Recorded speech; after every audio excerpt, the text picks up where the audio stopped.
Alrighty, what's up, everybody? This week we have Edwin Rivera back with us, the co-inventor and founder of Aqua. Thank you for joining us again, Edwin. Pleasure to be here, guys. Hey, Yeah, absolutely. I think we've got all the sound issues worked out, hopefully. If not, it's probably on my end, and I'll click off and you guys finish the conversation. But yeah, welcome, Edwin. Thank you. Happy to be here, guys. So what's today's topic? Yeah, so today, I mean, just like every week, we like to talk about sponsorship, and you're a pretty interesting character because you kind of have both sides of the spectrum as a gym owner as well as the founder of Aqua. So we just kind of want to start talking about a little bit about sponsorship and what you think of sponsorship. Great. Let's see. I get approached roughly around 20 or 30 times a day requesting sponsorships, not only here in the U.S., but also from other jurisdictions. Oftentimes, it can come in the form of a gym looking to be sponsored or an amateur coming up the ranks. It could be a gym that is suffering and just doesn't have the equipment to train some of their kids. And a lot of the programs are not for profit, so they're looking for sponsorship in that way. Or a professional athlete who is looking to attach themselves to a strong brand. And as you guys know, at least very recently, a lot of our athletes haven't been working because of the COVID-19 crisis. And so they're trying to find other ways to generate revenue. Sure. And do you sponsor all those different types of entities, both gyms and individuals? We try. We at least try and pull in around 20 or so sponsors in that mix we just spoke about. When it comes to the pro athletes, we're very careful there because sponsorship can come in many different forms. As an example, it can come in the form of just equipment, or it can come in equipment of some type of compensation, monetary compensation. And so that can get into a bit more detail because there are contracts and a lot of legalese there. So I try to do my best. I come from the inner city, Brooklyn, New York. And so my parents really weren't wealthy people. And so I really had to rely on my local gyms, and we paid almost next to nothing. So I do my best with trying to give as much as I can to a lot of these smaller facilities and studios out there. Yeah, well, what do they appreciate that? Jack, go ahead. Yeah. Edwin, what do you think the ideal candidate for a sponsored athlete is for at least Aqua? Wow, that's a tough question. But, as someone who has a recognized brand and now growing into other jurisdictions and markets, the thing I think we look for oftentimes is, are you producing great work? And that's hard, right? Because that requires the day-to-day grind that a lot of people just don't see. And it's very, very, very difficult to put your finger on that unless, of course, you're winning championships in the case of a pro fighter or even amateurs. And so that's your report card oftentimes that says that, I can see this guy's working hard. He's committed. He's someone I think we want to associate our brand with. So that's kind of what it is. What are your achievements? And I think that's any brand. I think any brand is going to look at that. What are your achievements? Keep in mind that a lot of brands are interested in knowing, whether or not you're a known name. And you can only do that through hard work and determination. And if you are that guy, or if you are that gym, brands will come to you. Right? That's about as simple as it gets. Not only that, but you find yourself, in my opinion, with the upper hand. If a brand is coming to you, you can strike a better deal for yourself. And so that's probably the most difficult piece of it. And again, a lot of brands don't see all the hard work and determination you put into it, but it does come out in your achievements. And then, Do you measure the hard work and achievement just based on wins or losses, or do you like active social following as one of the measurements? Maybe not large but active, or is large an important criteria for you? No, you don't necessarily have to be the big winner, but of course it really helps your cause, right? No one wants to be associated with a loser. Mhm. But if you're doing things outside of your abilities, your sport, for example, you're helping with the community and you're doing other things outside of the community to raise your awareness for some cause or another. That's always very helpful too. So you don't always have to be a winner, but most brands, as you know, it often leads to you becoming an influencer, especially in the social media realm. And, Mhm. and with that social media impact, you can have a horrible record, but your social media presence or influence is very huge, and so that says a lot as well. That's it. For us, we look for that a lot. So the Yeah. wins and losses are important, but a lot of our guys are just starting out, and we'll look to their circle of influence, as you rightly put it, to make a determination. Yeah, and then we're talking about attributes, right? For a sponsor, someone that we want to sponsor. What else do you stand for? What are you about? Are you getting into trouble with the law? Are you involved with the wrong people? Most boxers or fighters in the mixed martial art world will tell you that if you're not disciplined outside of the gym, it's very difficult for you to be disciplined in the gym and actually win those championship and tournaments. And most fights are lost outside the gym. And we all know Mhm. that. We all know that as brands. So especially in the athletic world. So that's why that's also important. And then the other thing is, if you have questions, please throw them at me. But the other thing is that I'm also interested in finding out, who do you want to be associated with?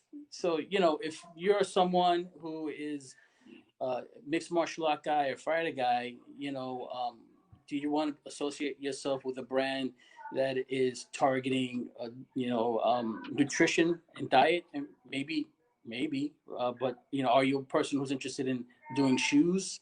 Then that's not the brand that we're associated with, right? We're an equipment brand, so you're talking to the wrong organization or company. Yeah. And Mhm. so, Edwin, you mentioned that a lot of folks come to you for sponsorship. How much time would you say you spend between those that come to you and then you going to them? Like, do you have an idea? Yeah, I mean, I try and listen to everybody. I mean, that's just that's the way I do things. I don't ignore anyone. Right. And if I don't get you this year, I'll try and get you next year. Mm-hmm. And it may not be in the same form. It may not be in the form of some monetary payout. Maybe it's in the form of equipment, as I said, or maybe I'm helping you grow your gym through my social content and pushing your gym out there, because I believe what you're doing are some good things in that gym. So it can come in various forms, I guess, Right. to answer your question. Yeah, so a vast majority of this group is up and coming in their respective sports, and they're looking to get sponsored. And a lot of them don't really know how to. They don't know what to say. They don't know what to do. What kind of tips and tricks and advice would you give to those fellow athletes? That's a great question. First of all, when you approach a brand, or any brand, that brand doesn't want to be the first guy to take you on, right? They're always a little cautious because they're Mm-hmm. not quite sure who you are, and if you don't have a solid record of wins, and you don't have the influence, then it's a gamble.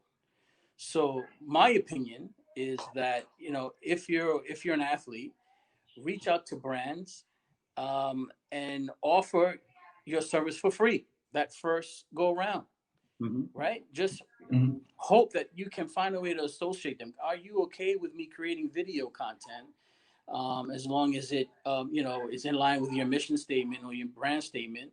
And I don't expect any monetary compensation for it, but it allows you to start building up your brand resume, and I think that's important. The other thing is I would do is I would look out for the brands that you're most interested in and follow these guys. Comment on their social media pages, Mm-hmm. right? Stand out. Go out Yeah. and, refer them to others. Because what happens is, especially me, I start to see a lot of that. And I say, hey, this guy is really interested in the brand. He's not even getting paid for it. And I can see how interested he is in working with us. Yeah, Edwin, we call that visibility. And when we see that visibility, it means the world to us. Yeah, that's a great way of looking at it. And I'm no different. If I see there's a lot of interest there, that always plays into my final decisions on sponsorship. The last thing is, are you a customer? Why are you approaching me if you haven't even tried the product? And that is a big deal for me as well. I'm more interested in people who really believe in the product before we go out and we offer brand contracts. Show me that you Mm-hmm. like the product. Show me you're using the product. Hey guys, I see that you have a 21-inch Aqua training bag. Let me send you this new thing that just came out, our new Headhunter or our new technology program, and see how you like that. So it's important to be a customer of the brand. So much of a Yeah. difference. We get lots of sponsorship that haven't even followed us on social media. Right. And I'm okay with giving out some product for free. Honestly, I'm okay with that. And I've done that over the years, especially if I feel like, the organization or the person, doing some good things in the public. But, don't expect anything for free. Even if we Mm-hmm. were to give you something for free, take that brand, go on social media, talk about the product, good, bad, or indifferent. Good, bad, or indifferent, but show that you're using the product and you care about the brand. For sure. Good. Right. Yeah. Yeah. Content. I think content is king for us, especially us. We love to have that content. People in the gyms, boxing, fighting, you name it, just using that guard and then sending us that content so we can post it.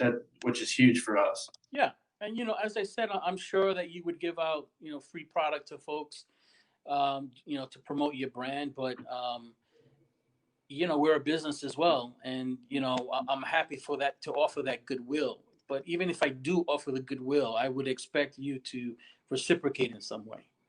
And Mm-hmm. offering video and referrals and things of that nature, it goes a long way. For sure. It goes all the way. Yeah, that's for sure.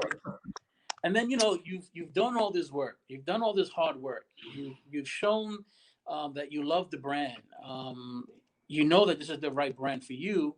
And now we're interested in reaching out to you, and we just can't. It's very difficult to reach you, right? We go to your social handles, and there's no email, there's no phone number.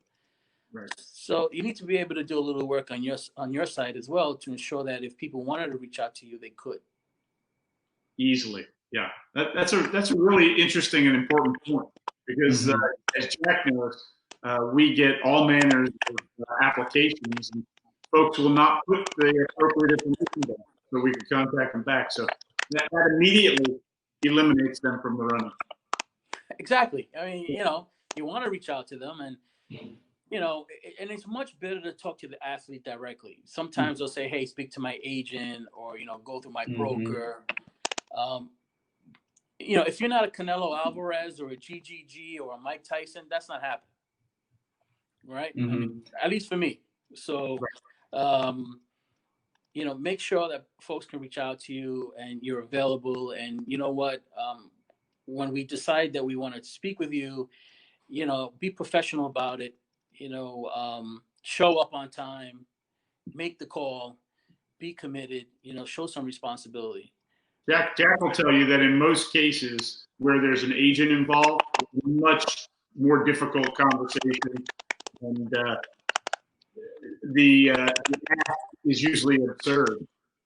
Right. Yeah. When I came into starting to work for Impact, I was super excited about getting all these big name football players, these big name whatever sport it may be, and you eventually start talking to these agents, and they just want everything under the moon, and that's after you send them the product. So you're expecting these posts, you're expecting everything that they promise, and then they say, oh no, we need 4 more mouth guards. We need this, and that. It just kind of ruins the relationship right there, unfortunately. That's a good point, right? So, as someone who owns a brand or manages a brand, you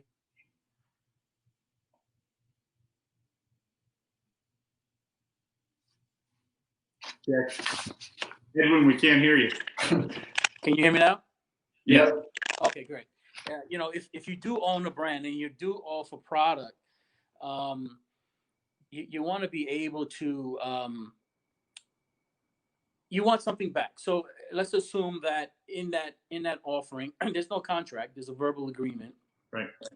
And in this verbal agreement, I'm sending you 4 mouth guards in your case, and I would Mm-hmm. expect at least 2 videos for the month.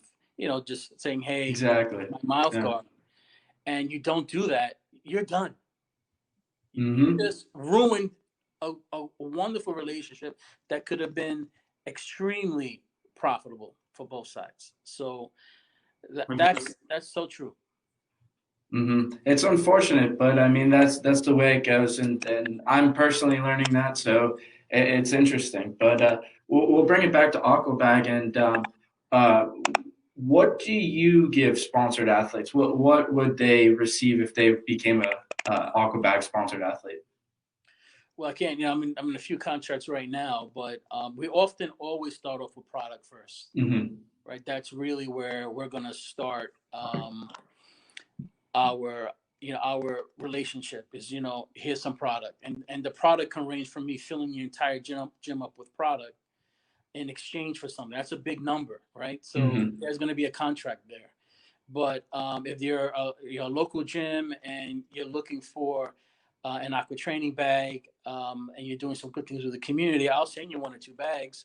But I still would expect some form of reciprocation there. And so we're always going to start out with product. That's probably where it goes. It may move from 2 products to 10 products. It may move into the digital world, because I think you guys all know we now have a smart bag. And so while our Aqua training bag is a great product, we now have the first true smart bag. And so I'm happy to offer that product as well, as long as I'm receiving good content. And they can get very expensive, as you guys know. Equipment can get very expensive. Mm-hmm. And then, of course, when you get back and you get into the higher tiers, like the Canelos and the GGGs, they're looking for a piece of equity, piece of the equity. And that can come in a form of royalty agreements and things of that nature, a percentage of the sale, if you will. Mm-hmm. So Right. all that is available, but we often start out with product first. Yeah, likewise, we do the same. Yeah, it's great. Edwin, can you tell the audience how people can find you as well as Aquaback? Yeah, so aquatrainingbag.com, that is our website.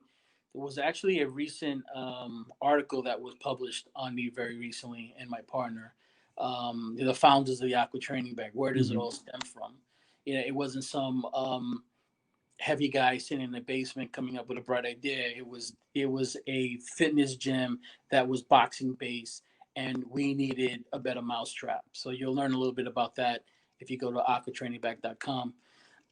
Plus, I have all the social media handles, at Aqua Training Bag New York. That's me specifically. We also have Aqua Punching Bag. By the way, this was the original logo of the Aqua Bag that I designed many moons ago. We moved on to much sexier logos and things of that nature. Yeah. But you can catch me on all those platforms. If you want to reach out to me directly, you can reach out to me at eddie@newyorkfitnessandboxing.com. I think Frank and Jack mentioned that I own a gym. This is where the genesis of the Aqua Training Bag comes from. We've owned the gym since 2010. 2014, we changed the name to New York Fitness and Boxing. So eddie@newyorkfitnessandboxing.com. We'll make sure all of that is in the show notes, right, Jack? Yeah, absolutely. StreamYard sometimes doesn't let me fix up the caption, but if they don't let me, I'll post another little post in the Facebook group, and I'll make sure to tell people to check you out. That's great. Happy to do it, guys. Yeah, Edwin, good. I was just going to say, Edwin, we appreciate your time. And not only once, but twice. And it sounds like we may be having audio issues coming here at the end, but it's been fantastic, and I appreciate it. And certainly glad to have met you through this. Thank you, guys. And brands like to work with other brands, so I'm sure we'll be talking soon. For sure. Yes, absolutely. We'd invite you, of course, if you have something you'd like to post within the Sponsorship Live community, by all means, please do. Will do. Thanks, guys. Thank you, Edwin. Thanks again.